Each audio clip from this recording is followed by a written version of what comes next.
Hello friends, నేను మీ Mahitha. Welcome to Mahitha smart education. ఈరోజు మనం NCERT 8th class political science text బుక్లోని ఫస్ట్ చాప్టర్ని స్టార్ట్ చేయబోతున్నాం. అండ్ ఈ చాప్టర్ పేరు వచ్చేసి ద ఇండియన్ కాన్స్టిట్యూషన్ అనమాట. అండ్ ఈ చాప్టర్లో మనం ఏం నేర్చుకుంటున్నాము అంటే అసలు కాన్స్టిట్యూషన్ అంటే ఏంటి, అండ్ ఈ కాన్స్టిట్యూషన్ అనేది ఒక కంట్రీకి ఎందుకు కావాలి, అలాగే ఇండియన్ కాన్స్టిట్యూషన్లో ఉన్న కీ ఫీచర్స్ అనేవి ఏంటి అనేవి ఈరోజు మనం తెలుసుకోబోతున్నాం అనమాట. Okay, let's start our chapter the Indian constitution. మీకు ఫుట్బాల్ గేమ్ గురించి తెలిసే ఉంటుంది. ఫుట్బాల్ గేమ్లో ఏం జరుగుతుంది, ఎవరైనా సరే ప్లేయర్ బాల్ని, ఫుట్బాల్ ఉంటుంది కదా, బాల్ని ఆర్మ్స్తో టచ్ చేస్తే వాళ్ళు అవుట్ అనమాట. వాళ్ళది ఫౌల్ కింద వస్తుంది అనమాట. అంటే ఏ ప్లేయర్ అన్నా సరే, గోల్ కీపర్ తప్ప ఇంకా ఎవరు బాల్ని ఆర్మ్స్తో టచ్ చేయకూడదు. సో ఇది ఒక రూల్ ఫుట్బాల్ గేమ్లో. అలాగే హాకీ అవ్వచ్చు, క్రికెట్ అవ్వచ్చు, ఇలా ఒక్కొక్క గేమ్కి ఒక్కొక్క సెట్ ఆఫ్ రూల్స్ అనేవి ఉంటాయి. ఒకవేళ ఏదైనా ప్లేయరు ఈ రూల్స్ని అతిక్రమిస్తే ఏమవుతుంది, తను అవుట్ అయిపోతాడు అనమాట. సో వాళ్ళ టీంకి అనేవి పాయింట్స్ రావు. ఇలాగే ఇదే సేమ్ కాన్సెప్ట్ కాన్స్టిట్యూషన్లో కూడా ఉంటుందన్నమాట. ఇప్పుడు ఒక కంట్రీని తీసుకుందాం. ఈ కంట్రీలో చాలా మంది పీపుల్ ఉంటారు. వాళ్ళందరూ కూడా డిఫరెంట్ డిఫరెంట్ కమ్యూనిటీస్కి చెందిన వాళ్ళు అయి ఉంటారు. డిఫరెంట్ డిఫరెంట్ రిలీజియస్ పీపుల్ ఉంటారు. డిఫరెంట్ డిఫరెంట్ లాంగ్వేజ్ పీపుల్ ఉంటారు. సో వీళ్ళందరినీ ఒక చోట కలిపి ఉండాలి అంటే మనకంటూ కొన్ని రూల్స్ ఉండాలి. సో ఈ రూల్సే మన కాన్స్టిట్యూషన్ అన్నమాట. ఈ రూల్స్ అన్నిటినీ ఒక డాక్యుమెంట్ ఫామ్లో రాసి ఉంచారు. సో దీన్ని ఏమంటారు అంటే కాన్స్టిట్యూషన్ అని చెప్తారనమాట. అసలు ఏ కంట్రీకైనా సరే కాన్స్టిట్యూషన్ అనేది ఎందుకు కావాలి అనేది ఇప్పుడు మనం తెలుసుకోబోతున్నాం. అసలు కాన్స్టిట్యూషన్ అనేది ఫస్ట్ అసలు మనకి ఏం చెప్తుంది అంటే fundamental structure of a society. వాళ్ళ సొసైటీ లేకపోతే మన సొసైటీ ఎలా ఉంది అని తెలుసుకోవాలంటే కాన్స్టిట్యూషన్ చదివితే తెలిసిపోతుంది అనమాట. అండ్ ఇంకా చెప్పాలి అంటే ఈ కాన్స్టిట్యూషన్ అంటే మనం ఏమనుకున్నాం, సెట్ ఆఫ్ రూల్స్ అలాగే ప్రిన్సిపల్స్ అని చెప్పి అనుకున్నాం కదా ఇందాక. అలాగే ఈ రూల్స్ అన్నీ కూడా ప్రతి ఒక్క పీపుల్, కంట్రీలో ఉన్న ప్రతి ఒక్క పీపుల్ ఈ రూల్స్ అన్నిటిని ఒబే చేయాలన్నమాట. ఓకే, ఫర్ ఎగ్జాంపుల్ ఇప్పుడు నేపాల్లో మోనార్చీ ఉండేదన్నమాట. అంటే ఫర్ ఎగ్జాంపుల్ నేపాల్ ఇన్స్టెన్స్ చెప్తున్నాను.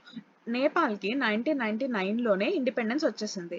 కానీ హెడ్ మాత్రం కింగే ఉండేవాళ్ళు అనమాట ఆ కంట్రీకి. అయితే ఈ లాస్ట్ కింగ్, నేపాల్కి లాస్ట్ కింగ్ వచ్చేసి జ్ఞానేందర్ అనమాట.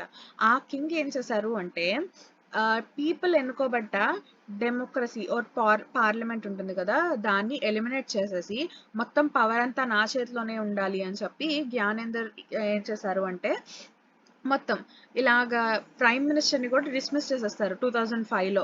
సో ఇలా జరిగేటప్పటికి ఇంకా అప్పటికే నేపాల్లో 7 పార్టీస్ అనేవి ఉన్నాయి. సో ఈ 7 పార్టీస్ కూడా 7 పార్టీ అలయన్స్. అంటే ఈ 7 పార్టీస్ కలిసి ఇంకా జనాలందరూ పోగాయి, ఇంకా హ్యూమన్ యాక్టివిస్ట్ అందరూ కలిసి పెద్ద ర్యాలీ చేసి ఆ కింగ్ని ఫోర్స్ఫుల్గా దింపేస్తారు ఆయన సీట్లోంచి. అండ్ ఇప్పుడు నేపాల్లో డెమోక్రసీయే ఉందన్నమాట. సో వాళ్ళు కూడా కాన్స్టిట్యూషన్ని ఇంప్రూవ్ చేస్తున్నారు. వాళ్ళు కాన్స్టిట్యూషన్ రాసుకుంటున్నారు అనమాట.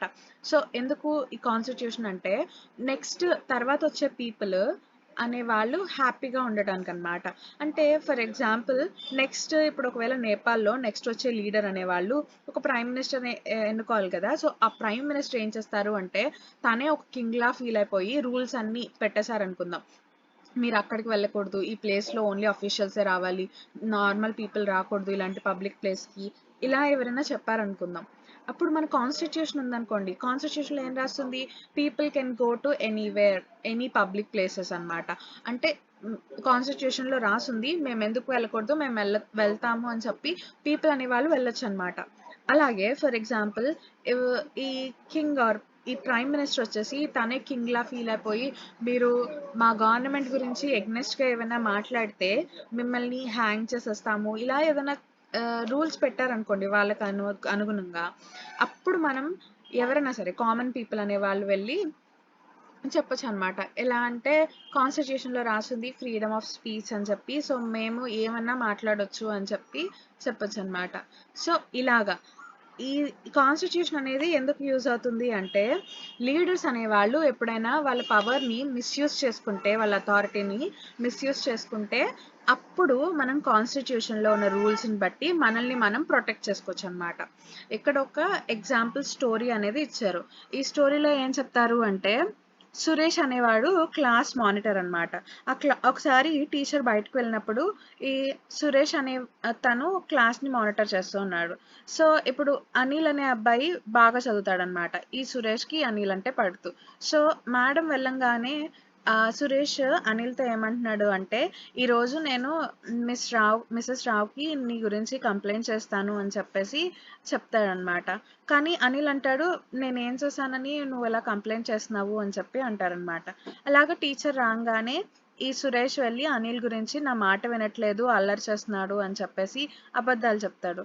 అప్పుడు టీచర్ ఏం చేస్తుంది, క్లాస్ మానిటర్ చెప్పాడు కదా కరెక్టే అనుకుని చెప్పి ఆ టీచర్ 100 టైమ్స్ నేను క్లాస్ మానిటర్ని మాట వినకుండా ఉండను అని చెప్పి రాయమని చెప్పి వెళ్ళిపోతుంది అనమాట ఆ టీచర్. సో ఈ సినారియోలో ఈ స్టోరీలో ఏం జరుగుతుంది అంటే, సురేష్ తన అథారిటీని మిస్యూజ్ చేసుకుంటున్నాడు. అదే ఒకవేళ కాన్స్టిట్యూషన్ అనేది ఉంటే, ఒకవేళ లీడర్స్ అనే వాళ్ళు ఎవరైనా వాళ్ళ పవర్ని మిస్యూజ్ చేసుకుంటే మనం మనల్ని ప్రొటెక్ట్ చేసుకోవచ్చు అనమాట ఈ కాన్స్టిట్యూషన్ వల్ల. ఇంకా ఏం చెప్పొచ్చు అంటే, కాన్స్టిట్యూషన్ అనేది కొన్ని ఏం చేస్తుందంటే రూల్స్ని పెడుతుంది అనమాట. ఆ రూల్స్లో మనల్ని మనం ఎగనెస్ట్ అంటే ఏదైనా మిస్యూజ్కి అలాంటి వాటికి ఎగనెస్ట్గా కాపాడుకోవచ్చు అనమాట. సో ఇలాగే ఫండమెంటల్ రైట్స్ కూడా ఉన్నాయన్నమాట. 6 ఫండమెంటల్ రైట్స్ అనేవి ఉంటాయి. ఈ ఫండమెంటల్ రైట్స్ కూడా చాలా హెల్ప్ చేస్తుంది అనమాట. అండ్ ఇంకా ఏం చేస్తుంది కాన్స్టిట్యూషన్ అంటే, డామినేషన్ అంటే మెజారిటీ పీపుల్ అనే వాళ్ళు మైనారిటీ పీపుల్ని డామినేట్ చేయకుండా ఈ కాన్స్టిట్యూషన్ అనేది కాపాడుతుంది. ఇక్కడ కూడా ఒక స్టోరీ ఇచ్చారు చూడండి. ఒక క్లాస్ రూమ్లో బాయ్స్ ఎక్కువ మంది ఉంటారు, గర్ల్స్ తక్కువ మంది ఉంటారు. సో బాయ్స్ ఏమో క్రికెట్ ఆడదాం ఈరోజు అని అంటారు, గర్ల్స్ ఏమో బాస్కెట్బాల్ ఆడదాం అంటారు. కానీ ఇక్కడ ఎక్కువ మంది సరే అయితే ఎక్కువ మంది ఎవరి వైపు ఏ గేమ్ వైపు ఎక్కువ మంది మగ్గు చూపుతారో ఆ గేమ్ ఆడదామని చెప్పి అంటారనమాట. సో ఆబ్వియస్లీ ఏమవుతుంది అంటే, బాయ్స్ ఎక్కువ మంది ఉన్నారు కాబట్టి బాయ్స్ ఎక్కువ మంది హ్యాండ్స్ రైజ్ చేస్తారనమాట. సో అప్పుడు గర్ల్స్ ఇంకా ఎంతమంది అందరూ సరే బాస్కెట్బాల్ ఆడదామన్నా సరే ఇంక క్రికెట్ ఆడాలి, ఎందుకంటే బాయ్స్ అనేవాళ్ళు మెజారిటీ అనేవాళ్ళు డామినేట్ చేస్తున్నారు కాబట్టి. సో ఇలాంటివి జరగకుండా మన కాన్స్టిట్యూషన్ అనేది మనల్ని ప్రొటెక్ట్ చేస్తుంది అనమాట. అంటే కాన్స్టిట్యూషన్లో కొన్ని రూల్స్ ఉంటాయన్నమాట. మైనారిటీస్ అనే వాళ్ళని ఎక్స్క్లూడ్ చేయకూడదు దేనిలోనూ అని చెప్పి. సో దానివల్ల అందర్ పీపుల్ని, ఓన్లీ మెజారిటీనే కాకుండా మైనారిటీస్ని కూడా హెల్ప్ చేస్తుంది కాన్స్టిట్యూషన్. అండ్ ఇంకా చెప్పాలి అంటే inter community domination, intra community domination అని చెప్పి 2 టైప్స్ ఆఫ్ డామినేషన్స్ ఉంటాయన్నమాట. ఇంటర్ కమ్యూనిటీ డామినేషన్ అంటే ఒక కమ్యూనిటీలో ఒక మెంబర్ని ఇంకో మెంబర్, అంటే సేమ్ కమ్యూనిటీలో ఒక మెంబర్ని ఇంకో మెంబర్ డామినేట్ చేయటం. అంటే ఈ కమ్యూనిటీలో మేమే గొప్ప మీరు తక్కువ అలా డామినేట్ చేయటం అనే దాన్ని ఇంటర్ కమ్యూనిటీ డామినేషన్ అంటారు. అదే ఇంట్రా కమ్యూనిటీ డామినేషన్ అంటే ఒక కమ్యూనిటీ మొత్తాన్ని ఇంకో కమ్యూనిటీ వాళ్ళు వచ్చి డామినేట్ చేయటం అనమాట. దీన్ని ఇంట్రా కమ్యూనిటీ డామినేషన్ అని చెప్పి అంటారు. అండ్ ఇంకా చెప్పాలి అంటే, కాన్స్టిట్యూషన్ అనేది ఎందుకు కావాలి అంటే, మన నుండి మనల్ని కాపాడుకోవడానికి కాన్స్టిట్యూషన్ అనేది కావాలన్నమాట. ఇక్కడ ఒక స్టోరీ లాంటిది ఇచ్చారు, మళ్ళీ చిన్న స్టోరీ. ఈ స్టోరీలో ఏం చెప్తున్నారు అంటే, ఒక అమ్మాయి తనకి రేపు ఎగ్జామ్ ఉంటుందన్నమాట. కానీ తనకి ఆ రోజు నైట్ ఒక మంచి మూవీ వేస్తాడు. సో తనకి మూవీ చూడాలని ఉంది, అలాగే ఎగ్జామ్ ఉంది కాబట్టి చదవాలి. సో ఇంట్లో వాళ్ళందరూ టీవీ పెట్టుకుంటే తనకి చదవబుద్ధి కాదు. సో తను ఏం చెప్తుందంటే, మీరెవరు కూడా టీవీ చూడొద్దు, ఎందుకంటే నేను చదవలేను కాబట్టి అని చెప్పి చెప్తుందనమాట. ఇంట్లో వాళ్ళందరూ టీవీ ఆఫ్ చేస్తారు, తనేమో చదువుకుని ఎగ్జామ్ అనేది బాగా రాస్తుందన్నమాట. సో ఇంకా బాగా ఎక్స్ప్లెయిన్ చేయాలి అంటే ఇంకో స్టోరీ ఇచ్చారనమాట. అసలు మనల్ నుండి మనల్ని ఎలా కాపాడుకోవాలి అనేది కాన్స్టిట్యూషన్లో ఎందుకు ఉంది అంటే, కొంతమంది పీపుల్ డిక్టేటర్షిప్ మంచిది అని చెప్పి ఫీల్ అవుతారనమాట. డిక్టేటర్షిప్ అంటే ఏంటి, ఒక కింగ్ ఆర్ లీడర్, ఆ లీడర్ చెప్పిన మాటే వినాలన్నమాట. ఇంకా తనే లీడర్, ఇంకా కంట్రీ మొత్తానికి తన లైఫ్ లాంగ్ తనే ఉంటాడు. తన చనిపోయిన తర్వాత తన కొడుకు వస్తారనమాట, సక్సెసర్, తన కొడుకు, వాళ్ళ కొడుకు, అలా ఈర్స్ అనే వాళ్ళు ఉంటారు. దీన్ని డిక్టేటర్షిప్ అని చెప్పి అంటారనమాట. కొంతమంది పీపుల్ ఏమంటారు అంటే, మన కాన్స్టిట్యూషన్ ఆర్ డెమోక్రసీ వల్ల ఏమవుతుందంటే ఇన్స్టెబిలిటీగా ఉంది సిస్టమ్. అంటే ఫస్ట్ 5 ఇయర్స్లో ఒక సీఎం వచ్చేసి వెళ్ళిపోతున్నారు, తర్వాత ఇంకొక సీఎం వస్తున్నారు. ఫస్ట్ సీఎం చేసిన పనులు సెకండ్ సీఎంకి నచ్చవు, సో అవన్నీ ఆప్ చేసేసి వీళ్ళు మళ్ళీ కొత్తవి చేస్తారు. మళ్ళీ నెక్స్ట్ వచ్చిన వాళ్ళు వీళ్ళు చేసినవి ఆపేసి కొత్తవి చేస్తారు. సో ఇలా ఉంటే ఇన్స్టెబిలిటీ అనేది పెరిగిపోతుంది. సో డిక్టేటర్షిప్ అయితే ఇలాంటివి జరగవు కదా అని చెప్పి కొంతమంది ఫీల్ అవుతారు. అఫ్ కోర్స్ కొన్ని విధాలుగా డిక్టేటర్షిప్ మంచిదే అయినా సరే ఇన్ ద లాంగ్ రన్ అనమాట. అంటే కొన్ని సంవత్సరాలు ఒకే డిక్టేటర్ ఉండేటప్పటికీ వాళ్ళు కూడా రూల్స్ అన్నిటిని మిస్యూజ్ చేసుకునే ఛాన్స్ అనేది ఉంటుంది. సో డెమోక్రసీ అనేది బెటర్ అనమాట, మోనార్చీ ఆర్ మిగతా వాటితో పోల్చుకుంటే, మిలిటరీ రూల్ వాటితో పోల్చుకుంటే. అండ్ ఇంకా అసలు ఇప్పుడు మనం ఇండియన్ కాన్స్టిట్యూషన్లో కీ ఫీచర్స్ ఏంటో తెలుసుకుందాం అనమాట. ఇండియన్ కాన్స్టిట్యూషన్లో అసలు మెయిన్ ఇంపార్టెంట్ ఏంటంటే ఎవ్రీవన్, ప్రతి ఒక్కరు ఒక కాన్స్టిట్యూషన్ ముందు కానీ లా ముందు కానీ అందరూ ఈక్వల్ అన్నమాట. అలాగే ప్రతి ఒక్కరు ఇంకా వేరే వాళ్ళని ఈక్వల్గా చూడాలన్నమాట గవర్నమెంట్లో. అండ్ ఇంకా చెప్పాలి అంటే మన కాన్స్టిట్యూషన్లో ఏం రాశారు అంటే ప్రజలు అనేవాళ్ళు అంటే మనం easy to participate in elections అనమాట. ప్రజలు అనేవాళ్ళు ఎలక్షన్లో పార్టిసిపేట్ చేయొచ్చు, అలాగే వాళ్ళ లీడర్ని వాళ్ళే ఎన్నుకోవచ్చు అనమాట. ఇంకా చెప్పాలి అంటే మనకి కరెక్ట్గా ఇండిపెండెన్స్ వచ్చే టైంలో అంటే 1946 నుండి 1949 వరకు 3 years వరకు ఒక డ్రాఫ్ట్ కాన్స్టిట్యూయెంట్ అసెంబ్లీ అనేది క్రియేట్ చేసి ఒక డ్రాఫ్ట్ కాన్స్టిట్యూషన్ అనేది తయారు చేశారనమాట. దీనికోసం అని ఒక్కరు కాదు 300 members కష్టపడి మన కాన్స్టిట్యూషన్ని 3 yearsలో కంప్లీట్ చేశారు, అంటే అరౌండ్ 3 yearsలో. అండ్ దీనికి హెడ్ ఎవరు అంటే బాబా సాహెబ్ అంబేద్కర్. ఆయన్ని father of the Indian constitution అని చెప్పి పిలుస్తారనమాట.